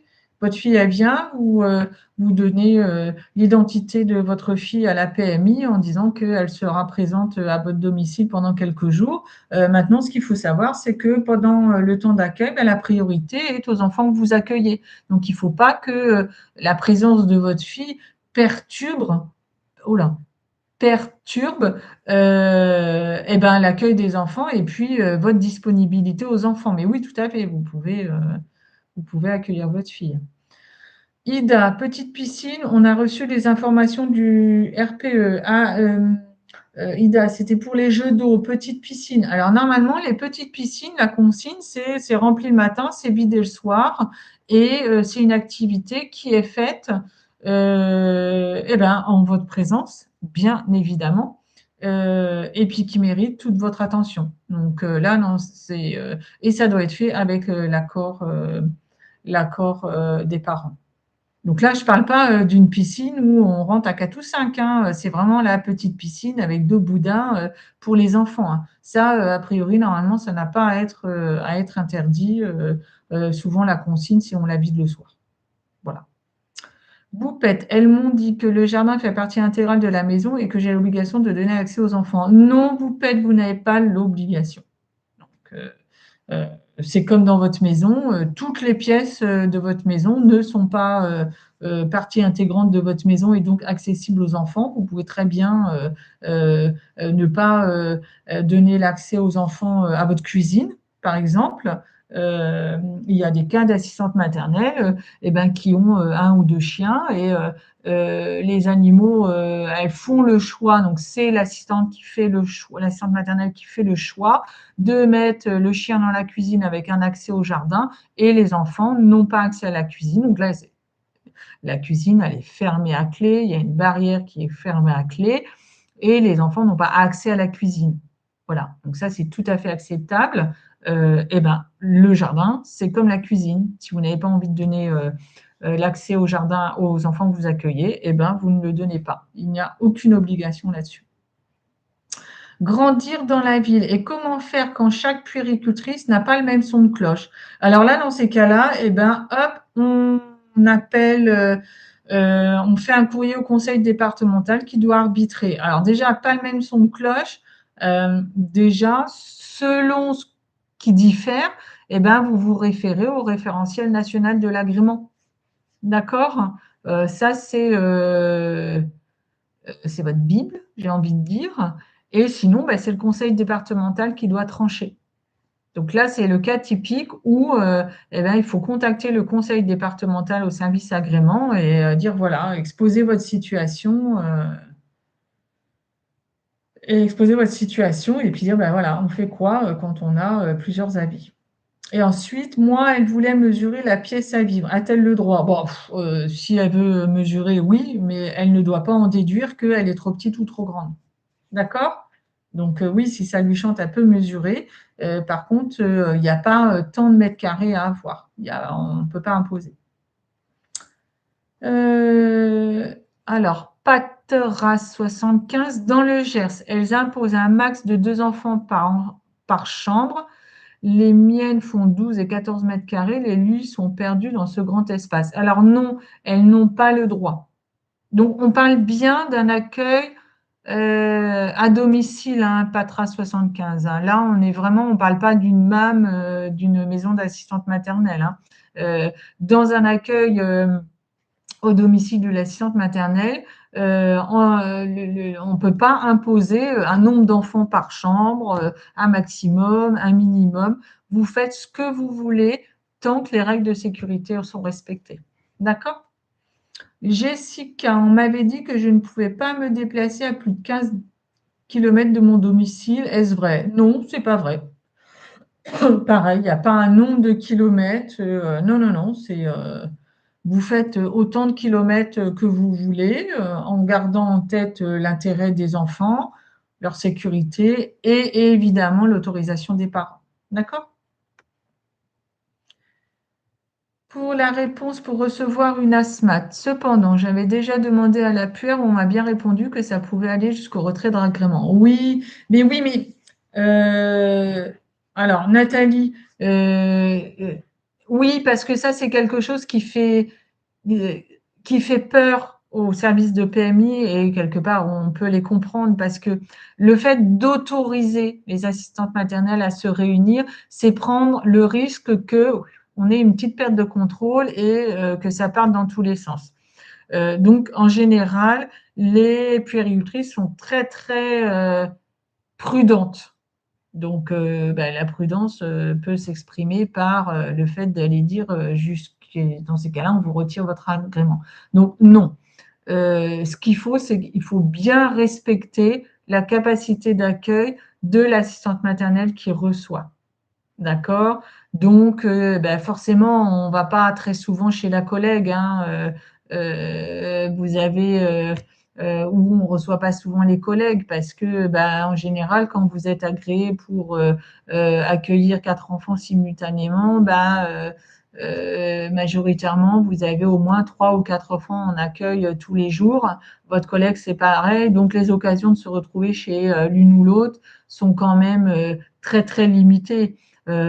Souvent, c'est pendant les vacances scolaires parce qu'on en a un ou deux qui vient pas pendant les vacances scolaires, mais c'est très très limité.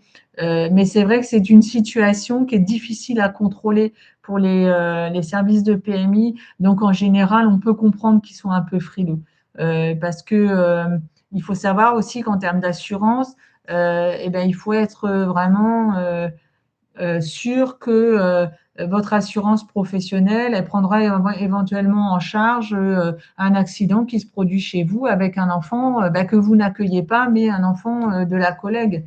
Donc, votre collègue, elle est chez vous. Vous avez respecté votre capacité d'agrément à vous. Il arrive un accident. Est-ce que la collègue, elle va la collègue qui accueille cet enfant qui a eu l'accident chez vous, est-ce que son assurance va prendre en charge cet accident qui ne s'est pas passé chez la collègue mais qui s'est passé chez vous? Ou est-ce que votre assurance à vous va prendre en charge un accident qui concerne un enfant que vous n'accueillez pas, mais un enfant d'une collègue qui est venu chez vous? Vous voyez la problématique? Donc, il faut quand même être bien au fait de ça. Donc, dans l'idéal, l'assistante maternelle qui reçoit doit s'assurer que son assurance professionnelle prendra éventuellement en charge un accident d'un enfant accueilli par une autre collègue, et il faut s'assurer que l'assurance de la collègue qui vient chez vous prend en charge l'accident d'un enfant qu'elle accueille, mais dont l'accident s'est passé chez vous. Vous voyez les nœuds au cerveau qu'on se fait? Voilà, c'est ce qui fait que les services de PMI ont beaucoup de mal avec ces rencontres chez l'une ou chez l'autre.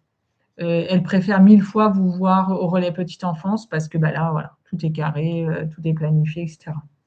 Donc voilà, quand on le fait, il faut le faire en conscience. Muriel, mon conjoint est grand-père, dois-je en informer la PMI? S'il souhaite accueillir sa petite fille pendant les heures de garde de mes accueillis, dois-je les informer à chaque fois? Alors non, à partir du moment où le petit enfant ne vit pas chez vous, vous n'avez pas à en informer la PMI parce que ça ne modifie pas votre situation familiale. Par contre, il faut que quand il accueille sa petite fille, c'est lui qui s'en occupe. Si c'est lui qui s'en occupe, ça ne change rien pour vous. Ce n'est pas un enfant qui va être sous votre responsabilité exclusive. D'accord? Par contre, si vous vous êtes amené à vous en occuper, eh ben, cet enfant, il doit rentrer dans les mineurs de moins de 11 ans, les 6 mineurs de moins de 11 ans que vous avez le droit d'accueillir, d'accord? Et avec au moins, s'il a moins de 3 ans, il ne faut pas que vous ayez plus de 4 enfants de moins de 3 ans. D'accord? Mais non, vous n'avez pas à le déclarer à la PMI tant que vous restez dans les clous par rapport à ça. Boupette, j'ai eu droit à un interrogatoire sur le pourquoi je démissionne. Oui, oui, oui, bah oui, ça arrive souvent, mais il faut tenir bon et voilà. Normalement, vous n'avez pas à vous expliquer. Vous démissionnez, c'est tout à fait votre droit et vous n'avez pas, déjà à votre employeur, vous n'avez pas à donner les motifs normalement et encore moins à la PMI. Céline, je suis en congé, ma collègue me remplace, suis-je dans l'obligation de dire à la PMI et de donner les coordonnées de ma collègue? Non, parce que votre collègue, euh, elle va déclarer l'accueil de l'enfant. Donc la PMI va être avertie que cet enfant il est accueilli par votre collègue momentanément. Donc vous n'avez absolument rien à déclarer, puis en plus vous êtes en congé. Donc. Mireille, si on est convoqué pour dénonciation et qu'elle nous demande pourquoi il y a des fins de contrat, on n'est pas obligé de leur dire. Alors non, vous n'êtes pas obligé de leur dire. Maintenant, il y a eu dénonciation, il faut vous défendre, Mireille. Donc si vous pensez que euh, les, les motifs de fin de contrat euh, euh, sont en votre faveur, bah dites-le. Vous voyez, c'est à vous de voir si c'est opportun ou pas de donner les motifs de fin de contrat par rapport à cette dénonciation. Donc, légalement, vous n'êtes pas obligé. Vous pouvez dire c'était un licenciement, c'était enfin un retrait d'enfant ou une démission de ma part. Vous n'avez pas à donner les motifs. Maintenant, peut-être que donner les motifs pourrait être en votre faveur par rapport à cette dénonciation. Donc ça, c'est vous qui voyez si c'est opportun ou pas. Lilou, j'ai des caméras, les parents le savent et ont signé une autorisation. La PMI me demande de fournir les autorisations signées par les parents. Non, ça ne les regarde pas, c'est entre les parents et vous, et la PMI n'a pas à avoir ces autorisations. Ça, c'est d'ordre du privé, à votre domicile. Vous avez fait les choses dans les règles avec les parents. La PMI n'a rien à vous demander, sauf si ces caméras filment sont amenés à pouvoir filmer la puéricultrice quand elle vient à votre domicile pour effectuer une visite. Là, vous devez la prévenir que potentiellement elle peut être filmée et lui demander son autorisation, mais sinon, elle n'a pas à avoir l'autorisation des parents. L'île où j'ai refusé, car c'est un élément du contrat de travail, elle m'a envoyé un avertissement, suis-je en droit de demander l'annulation de... Oui, vous pouvez, parce que pour moi, il n'y a pas.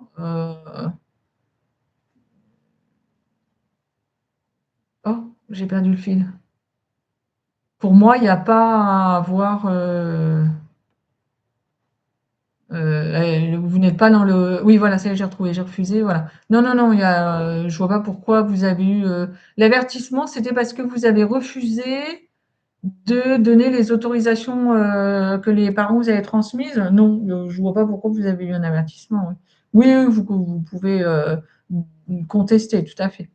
Boupette, doit-on donner les raisons pour changer de puère? Alors, vous allez devoir quand même expliquer un petit peu, parce qu'on ne peut pas dire je veux changer sans raison.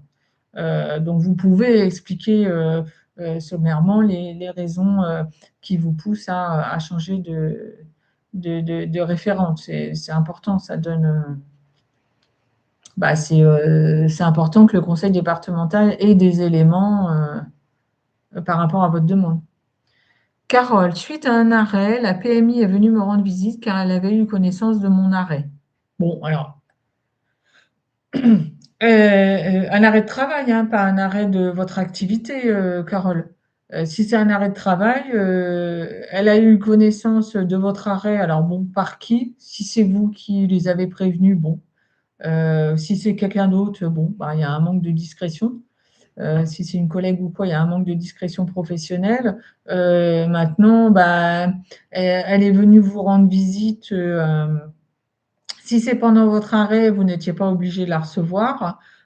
Si c'est à la reprise de votre activité, bah, à partir du moment où elle a eu vent de votre arrêt maladie, elle vient à votre reprise d'activité. Peut-être qu'elle a envie de s'assurer que vous êtes en pleine forme pour accueillir les enfants. Bon, ça mange pas de pain. Ça fait partie de son travail. Maintenant, bon, il y a eu une petite indiscrétion et ça, votre arrêt a fuité. Bon, c'est pas dramatique et ben, elle reste dans son droit de faire une visite pendant votre activité, si c'était bien pendant votre activité, hein. Boupette, j'ai demandé à consulter mon dossier depuis 3 mois et aucune réponse. Alors, ça dépend comment vous l'avez demandé, Boupette. Est-ce que vous avez fait un courrier recommandé au conseil départemental? Parce qu'il faut qu'il y ait une trace, hein, envoyer, faites une demande par mail, mais en général, on fait une demande en courrier recommandé avec accusé réception. Et si ça a été fait de cette manière, et ben, essayez d'appeler pour voir ce qu'il en est de cette demande, envoyer un mail ou renvoyer un courrier. Parfois, ils sont longs, hein, souvent, ils n'aiment pas trop qu'on demande à consulter le dossier, donc ils font traîner, ils attendent, certains départements attendent que les assistantes maternelles se lassent, oublient, lâchent l'affaire, je dirais. Mais il faut tenir. Rappelez-vous à leurs bons souvenirs. Muriel, j'ai demandé à changer de référente, cela m'a été refusé. Bon, bah, il faudrait savoir pourquoi ça vous a été refusé. Ce sera intéressant de savoir pourquoi vous avez demandé à changer de référente et pourquoi cela vous a été refusé. Euh, c'est un droit. Euh, Après, si ça s'est résolu et que ça va mieux, bon, bah voilà. Si ça va pas mieux, que c'est toujours conflictuel, ça pourrait être intéressant de voir un petit peu pourquoi ça a été refusé.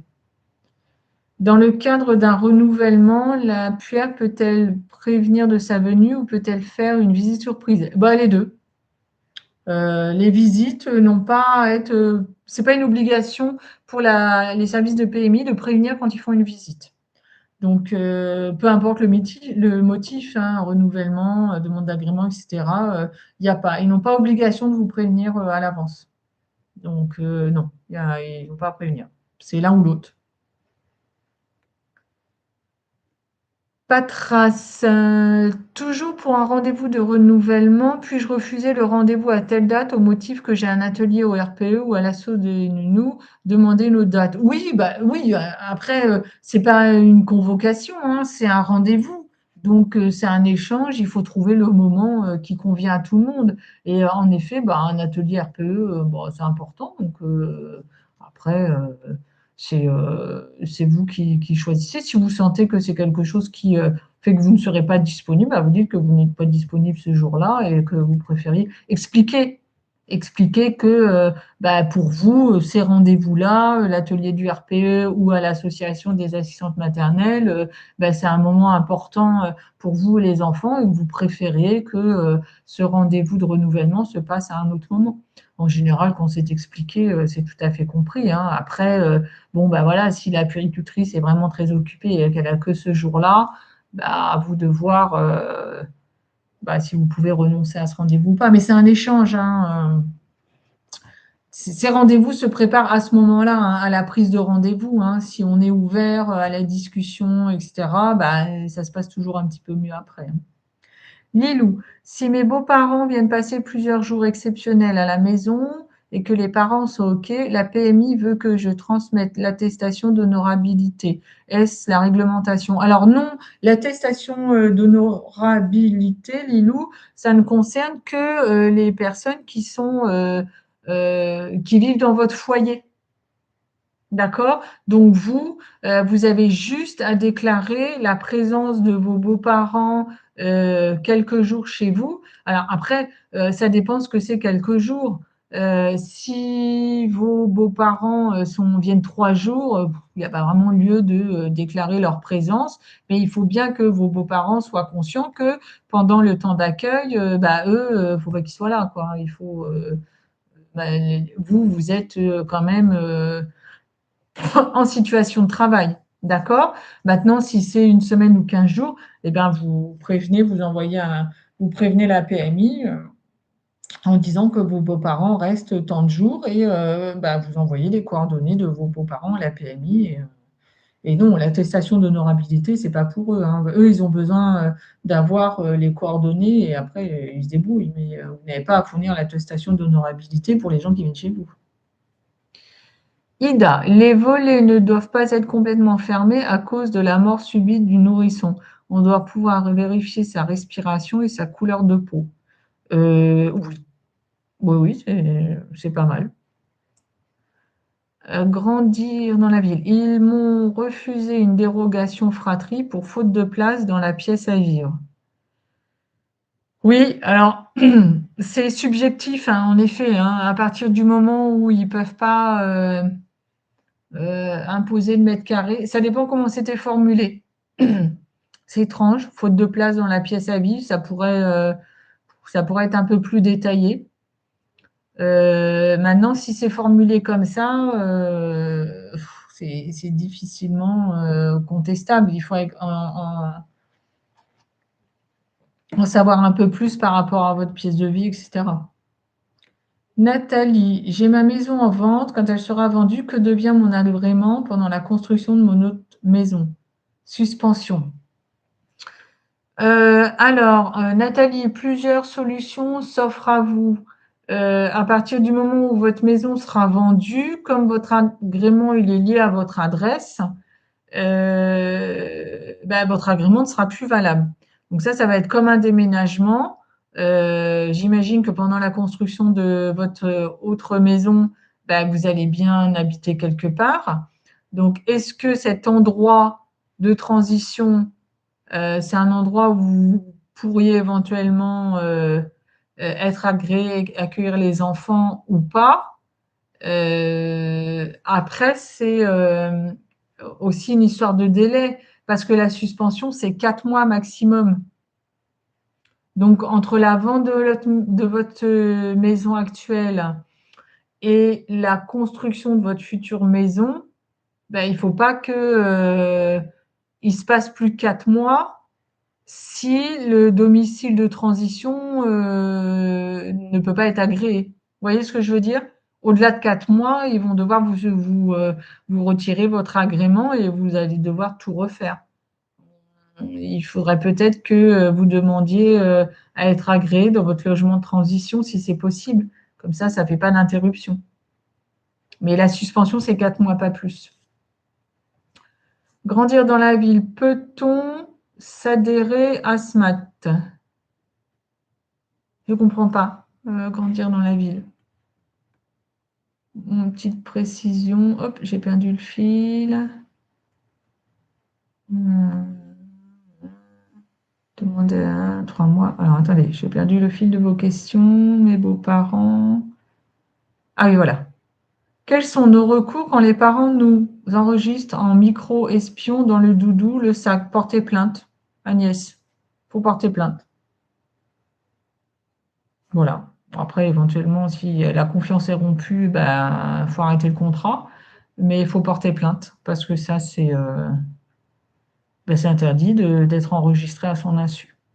Jessica, pourriez-vous m'éclairer au sujet des 2250 heures à ne pas dépasser? Alors, Jessica, c'est votre volume horaire annuel à ne pas dépasser.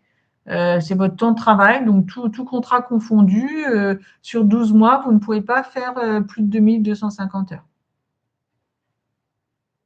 Sandrine, un parent a-t-il le droit de mettre un GPS dans les affaires de l'enfant sans me prévenir? Et si c'est moi qui le découvre, quel est mon recours? Bah, c'est une bonne question parce qu'un GPS, bon, d'ailleurs, je pensais pas qu'on pouvait mettre ça, mais bon, pourquoi pas. Alors, un GPS, bah, alors là, le GPS, alors c'est un peu espionné, mais en même temps, il n'y a pas d'enregistrement. Enfin, je suppose, si, quoi que si, un GPS, il peut enregistrer. Ah, bah ça, je vais avoir besoin de faire quelques recherches, Sandrine, si vous voulez venir me contacter en MP. Parce que là, comme ça, d'emblée, autant le micro espion, oui, on n'a pas du tout le droit d'enregistrer quelqu'un à son insu. Le GPS, j'ai jamais eu. Donc, ça m'intéresse bien. Je note. Je note vos coordonnées et contactez-moi en MP si vous voulez une réponse et je vais faire une petite recherche parce que là, comme ça, ça me pose question. Et puis, ça m'intéresse. Donc, je fais une petite recherche. J'aurais envie de dire que c'est un petit peu comme le micro, mais c'est un GPS.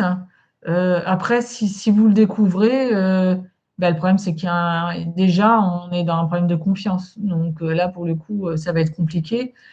Si vous l'avez découvert, vous en avez parlé aux parents, etc. Au niveau du recours, j'ai pas tout de suite la réponse. Maintenant, au niveau de la confiance, bah, une discussion s'impose.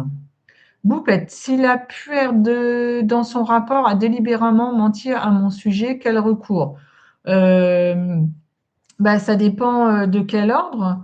Bah, il faut rétablir, il faut contrer, il faut envoyer un courrier au conseil départemental pour contester, etc. Il faut se défendre, Boupette.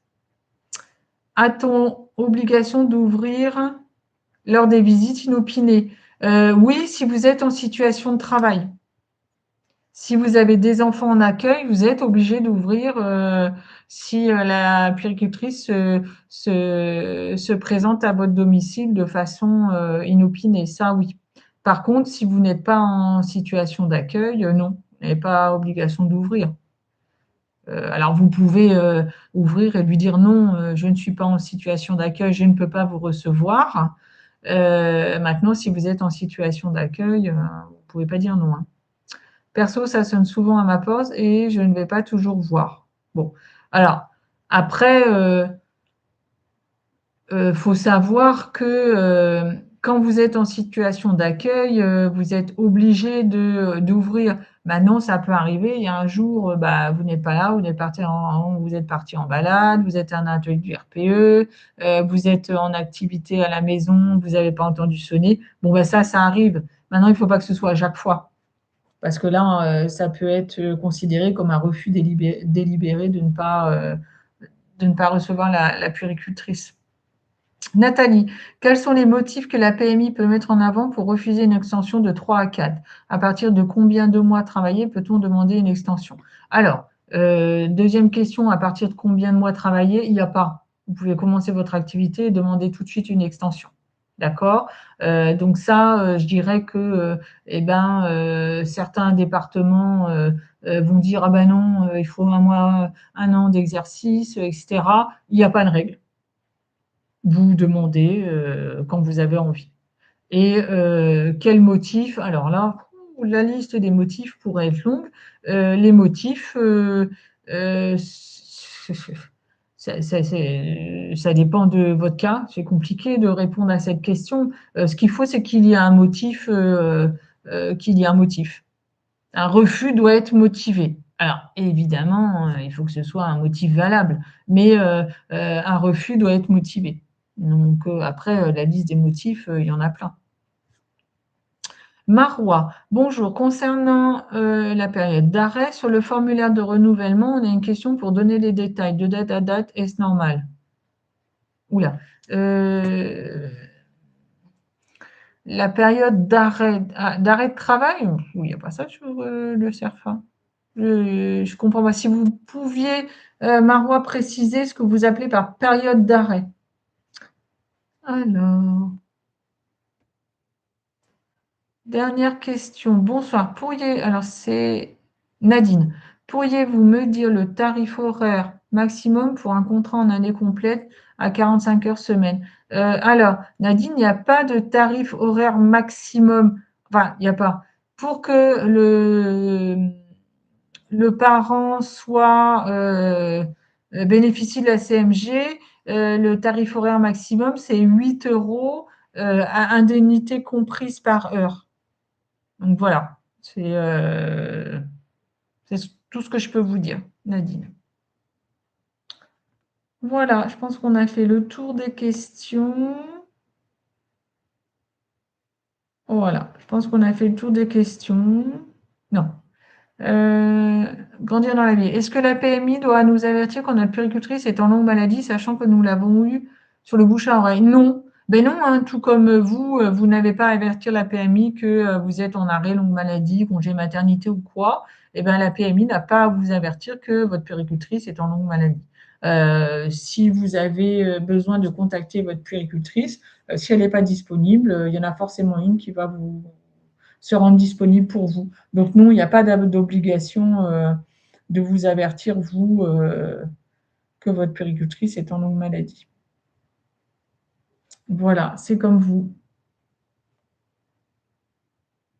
Voilà, et bien si vous n'avez plus d'autres questions, on va passer à la suite. Donc, par rapport à tout ce que, tout ce qu'on a vu aujourd'hui, voilà, je vois une question qui apparaît. Nadine, quelles mesures à prendre pour un spa en dur SVP? Alors Nadine, c'est ce qu'on a dit, vous devez voir avec votre conseil départemental parce que le référentiel national de l'agrément n'aborde pas la question des piscines et spas. Donc là, dans ces cas-là, vous devez voir les règles imposées par le département. Donc, vous contactez votre département et vous leur demandez les règles en matière de spa. Et ils vont vous les donner. Voilà. Donc là, c'est vraiment le département qui va vous donner les règles à ce niveau-là. Merci Boupette, bonne soirée. Donc voilà, donc au niveau de Asmat Info, on vous propose de vous accompagner euh, dans l'exercice de votre métier. Donc on a 3 formules d'accompagnement. Les formules d'accompagnement, elles comprennent les réponses à vos questions avec une permanence téléphonique, l'information sur les règles juridiques, hein, sur les textes qui régissent la profession, l'explication et la vérification d'un calcul et les conseils pour bien vivre la relation avec vos employeurs et la PMI, évidemment.